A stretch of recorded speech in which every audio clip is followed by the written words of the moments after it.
2011 నుంచి వెళ్ళి షిప్పింగ్లో వర్క్ చేస్తున్నాను. నేను పనిచేసిన ప్రతి షిప్ అది సౌత్ కొరియాలో బిల్డ్ అయిన షిప్పో, లేకపోతే చైనాలో బిల్డ్ అయిన షిప్పో, జపాన్లో బిల్డ్ అయిన షిప్పో, మొత్తం ప్రపంచంలో మన ఇండియన్ షిప్ బిల్డింగ్ ర్యాంక్ వచ్చేసి 22.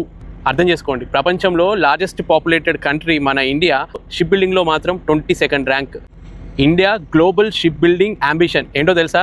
2030 కల్లా మనం టాప్ 10లోకి రావాలి, 2047 కల్లా టాప్ 5లోకి రావాలి షిప్ బిల్డింగ్లో. 2022లో మన ఇండియా షిప్ బిల్డింగ్ మార్కెట్ విలువ వచ్చేసి $90 మిలియన్.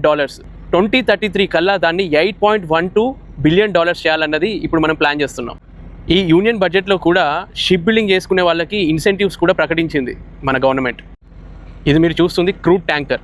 ఇట్లాంటి మన ఇండియాలో మన ఓన్ క్రూడ్ ట్యాంకర్స్ ఓన్లీ 5%. 2030 కల్లా దాన్ని 7%, 2047 కల్లా 69% చేయాలి.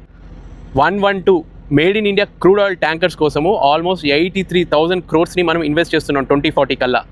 సో ఫస్ట్ ఫేజ్ కింద 79 ట్యాంకర్స్ని మనము ఎక్వైర్ చేసుకుంటాం. అంటే ఇండియాలోనే అది షిప్ బిల్డింగ్ అవుతుంది, కాకపోతే ఫారిన్ కంట్రీస్ వాళ్ళ హెల్ప్ కూడా తీసుకుంటాం. దీంతో మనము ఫారిన్ ఓనర్ కంపెనీస్ తోటి పనిచేయాల్సిన అవసరం లేదు, మన ఇండియాకే ఓన్ షిప్లు ఉంటాయి.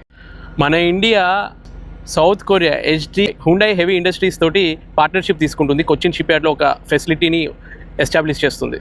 మేరీటైమ్ డెవలప్మెంట్ ఫండ్ కింద 25,000 crores ఇన్వెస్ట్ చేస్తుంది. ఇక మన ఇండియాకి తిరిగి ఉండదు ఒకవేళ ఇదంతా అనుకున్నట్టు మనం సాధిస్తే. దీనివల్ల మనకేంటి లాభం అంటారా? చాలా జాబ్స్ వస్తాయి మనకి, ఎకనామిక్ గ్రోత్ పెరిగి లోకల్లోనే ఎంత కన్స్ట్రక్షన్ అవుతుంటే ఎంత ఉపాధి కలుగుతుందో ఆలోచించండి. ఆత్మనిర్భర్ భారత్. జై హింద్, జై భారత్.